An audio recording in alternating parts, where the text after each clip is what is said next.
Dear student, আমরা আগের ক্লাসে শারীরিক সক্ষমতা বিভিন্ন বিষয়গুলি, শারীরিক সক্ষমতা প্রতিযোগিতা এবং কিছু প্রশ্ন নিয়ে আলোচনা করেছি। আজকে আমরা বাংলার ক্লাব সংস্কৃতি নিয়ে আলোচনা করব। মোহনবাগান ক্লাবের ইতিহাস, 1911 সালের আইএফএ শিল্ড ফাইনাল এবং সেগুলো নিয়ে কিছু প্রশ্ন উত্তর আলোচনা করব। তাহলে শুরু করি।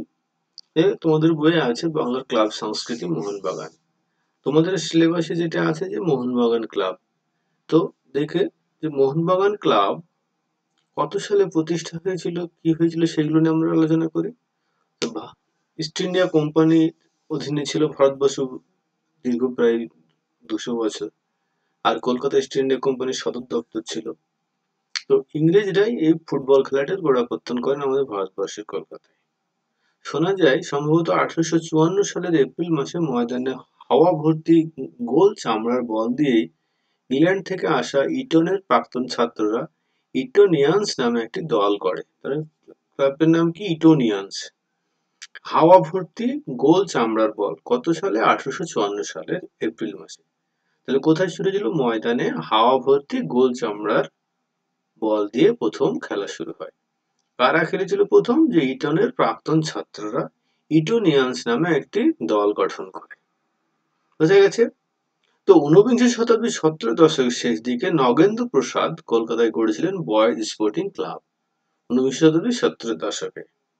তো কয়েক বছর পরে 1885 সালে শোভাবাজার রাজপরিবারের সদস্য কুমার জিতেন্দ্র কৃষ্ণ দেব যে ফুটবল ক্লাব প্রতিষ্ঠা করেন তার নাম ছিল শোভাবাজার ফুটবল ক্লাব। তাহলে 1885 সালে শোভাবাজার রাজপরিবারের সদস্য কুমার জিতেন্দ্র কৃষ্ণ দেব ফুটবল ক্লাব প্রতিষ্ঠা করে, সেটা হচ্ছে শোভাবাজার ফুটবল ক্লাব।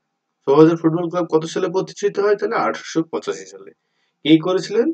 রাজপরিবারের সদস্য কুমার জিতেন্দ্র কৃষ্ণ দেব। শোভাবাজারে দেখা দেখি গঙ্গাপাড়া একটি ফুটবল ক্লাব প্রতিষ্ঠিত হয়েছিল, এটা হচ্ছে কুমোরটুলি। তার মানে কত সালে? 1885 সালের পাশাপাশি। এরপর যথাক্রমে টাউন ক্লাব, ন্যাশনাল ক্লাব, তারপরে বিভিন্ন পাড়া, স্কুলে, কলেজে ধীরে ধীরে ক্লাব সংস্কৃতি গড়ে ওঠে এবং সেখানে ফুটবল খেলার প্রতিষ্ঠা হয় এবং ফুটবল সংস্কৃতি গড়ে ওঠে, যেটা আমাদের বাঙালির সেরা খেলা বলি আমরা ফুটবল। সেই ফুটবল তার মানে কি 1885 সাল থেকে মোটামুটি কলকাতাতে শুরু হয়।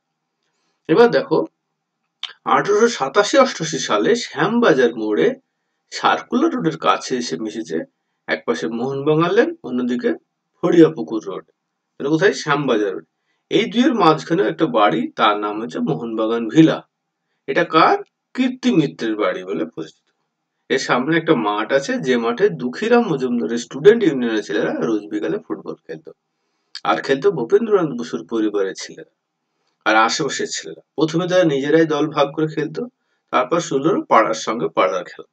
মোহনবাগান ভিলায় যারা খেলতো তাদের কোনো ক্লাব ছিল না।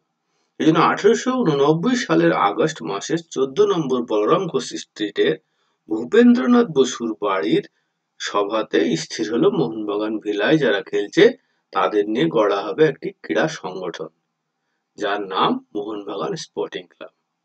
তাহলে মোহনবাগান স্পোর্টিং ক্লাব কত সালে দেখা হচ্ছে? 1889 সালে। কোথায়? যে ভূপেন্দ্রনাথ বসুর বাড়িতে সভাপতিত্বে। সেখানে হচ্ছে মোহনবাগান ক্লাব। এটা প্রথম ছিল মোহনবাগান স্পোর্টিং ক্লাব। এখনো মোহনবাগান স্পোর্টিং ক্লাব, তখন সে মোহনবাগান অ্যাথলেটিক ক্লাব বলা হয় এখন বর্তমানে। কত সালে প্রতিষ্ঠিত হয় মোহনবাগান ক্লাব? 1889 সালে। কার বাড়িতে সভাপতি স্থির হয়? ভূপেন্দ্রনাথ বসুর বাড়ির সভাপতি স্থির হয়। ঠিক আছে? তাহলে প্রথম সভাপতি কে এবং সম্পাদক কে ছিলেন? দেখো, যতীন্দ্রনাথ বসু। তাহলে ভূপেন্দ্রনাথ বসু হলেন মোহনবাগান স্পোর্টিং ক্লাবের সভাপতি আর সম্পাদক ছিলেন যতীন্দ্রনাথ বসু। তাহলে মোহনবাগান ক্লাব কত সালে প্রতিষ্ঠিত হলো? 1889 সালে। কার সভাপতিত্বে? ভূপেন্দ্রনাথ বসুর বাড়িতে তার সভাপতিত্বে। এবং প্রথম সম্পাদক কে ছিলেন? যতীন্দ্রনাথ বসু। দেখো এবার ফুটবল অধিনায়ক হলেন মনিলাল সেন প্রথম থেকেই। এটা হচ্ছে তোমার ইতিহাস, যে আইএফএ শিল্ডের যে ইতিহাস সেটা। 1907 সাল থেকে পরপর 3বার মোহনবাগান টেস্ট কাপ জেতে। আর সাহেবদের স্বপ্নের বিভোর মোহনবাগান আইএফএ শিল্ডেও খেলবার সিদ্ধান্ত গ্রহণ করে। মোহনবাগান আইএফএ শিল্ডে সেবার গর্ডন আইল্যান্ডকেও হারিয়ে দিয়েছিল। দেখো 1907 সালে পরপর 3বার মোহনবাগান ক্লাব কি কাপ জিতে? ট্রেডস কাপ জেতে। ঠিক আছে? আর 1911 সালে মোহনবাগান অপ্রতিরোধ গতিতে আইএফএ শিল্ডে অংশগ্রহণ করে। এখানে আইএফএ শিল্ডের একটু ইতিহাস দেওয়া আছে, যে মোহনবাগান আইএফএ শিল্ডে কিভাবে কি খেলছিল। ঠিক আছে, এবার দেখো কিছু খেলোয়াড় সেই সময়। তো মোহনবাগান ক্লাবের অধিনায়ক ছিলেন প্রথম হচ্ছে মনিলাল সেন। প্রথম থেকেই তারা ক্লাব কর্তারা খুব কড়া অনুশাসনের মাধ্যমে এই মোহনবাগান ক্লাব করেছিল। দেখো এখানে আছে, মোহনবাগান ক্লাবের কর্তারা শুধু চরিত্র গঠন নয়, বিদ্যা অর্জনকেও গুরুত্ব দিত। Discipline is the backbone of the team and it should be observe. এবং তাদের নিয়মটাই ছিল যে নিয়ম শৃঙ্খলার মাধ্যমে থাকতে হবে এবং এটাকে মেনে চলতে হবে, এবং নিয়ম শৃঙ্খলা হচ্ছে তাদের মূল মন্ত্র। এখন এর ফলে আরেকটা আদর্শ মূল মন্ত্রটা এখানে দেওয়া আছে।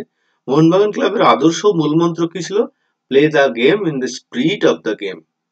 Play the game in the spirit of the game. খেলাটা খেলো খেলার মানসিকতা নিয়েই। বোঝা গেছে? খেলাটাকে খেলার মানসিকতা নিয়েই খেলতে হবে। বোঝা গেছে? এবং খেলোয়াড় সুলভ তোমার চরিত্র গঠন করতে হবে। Play the game in the spirit of the game. এটা ছিল মোহনবাগান ক্লাবের মূল মন্ত্র এবং আদর্শ। এবং সেই আদর্শে ভর করে তারা 1907 সালে পরপর ট্রেডস কাপ জিতেছিল। 1911 সালে তারা আইএফএ শিল্ডে ফাইনাল খেলেছিল। এবং আইএফএ শিল্ডে স্টিও খেলোয়াড় জ্যাকসনের বর্ণনা দেখো একটু, ওই আইএফএ শিল্ডে যে ফাইনাল খেলা তার একটু ইতিহাস এখানে তোমাদের বইয়ে দেওয়া আছে। আইএফএ শিল্ড কিন্তু মোহনবাগান ফাইনালে জিতে 1911 সালে আইএফএ শিল্ড জয়লাভ করেছিল। দেখো, মোহনবাগান জয়ের বার্তা। মোহনবাগান শিল্ড জয়ের বিজয়োৎসব মুখরিত সমগ্র বাংলায়। তো সেই সময় স্বাধীনতার একটা ব্যাপার ছিল, যে স্বাধীনতার যুদ্ধ চলছিল। স্বাধীনতার জন্য ইংরেজদের সঙ্গে আন্দোলন, বিভিন্ন জায়গাতে টুকরো টুকরো আমাদের স্বাধীনতা সংগ্রামীদের হামলা, এগুলো চলছিল।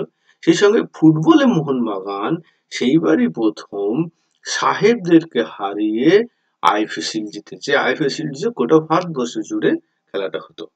তো সেই জন্য মোহনবাগানের খেলোয়াড়রা তখন হিরো হয়ে উঠেছিল।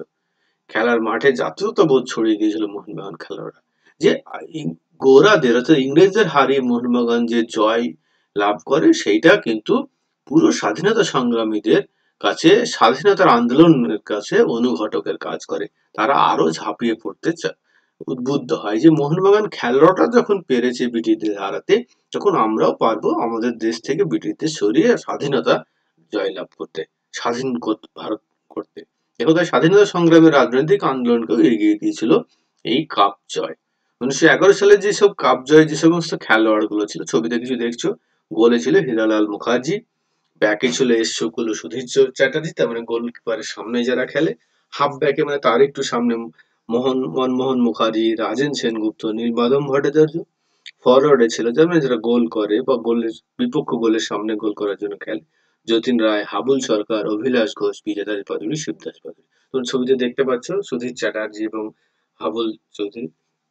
তো এইটাই আজকে তোমাদের এই মোহনবাগানের ইতিহাস নিয়ে, যে কত সালে প্রতিষ্ঠিত হয়, আইএফএ শিল্ড খেলে, তার ফাইনাল চ্যাম্পিয়ন হয়, কারা কারা প্লেয়ার ছিল সেই নিয়ে। ঠিক আছে, দেখো সেই বিষয়টি নিয়েই তোমাদের আজকে খুব বেশি ক্লাস নয় আজকে, এই ইতিহাস এবং মোহনবাগান ক্লাবে তোমাদের বইও আছে। তো সেখান থেকে একটু পড়ে নিতে পারো, তাহলে তোমাদের ভালো লাগবে। নাও আজকে কয়েকটা প্রশ্ন তোমাদের। দেখো, প্রথম ভারতবর্ষের প্রাচীনতম ক্লাব কোনটি? একটু আগে আমি বলেছি, কোনটা বেছে উত্তর করবে। নেক্সট, মোহনবাগান ক্লাবের প্রতিষ্ঠা কত সালে? মোহনবাগান ক্লাবের আদর্শ মূলমন্ত্র কি ছিল? 1907 সালে মোহনবাগান পরপর 3বার কোন কাপ জেতে? আর 1911 সালের আইএফএ শিল্ড ফাইনাল খেলা মোহনবাগান ক্লাবের 6 জন খেলোয়াড়ের নাম লেখো।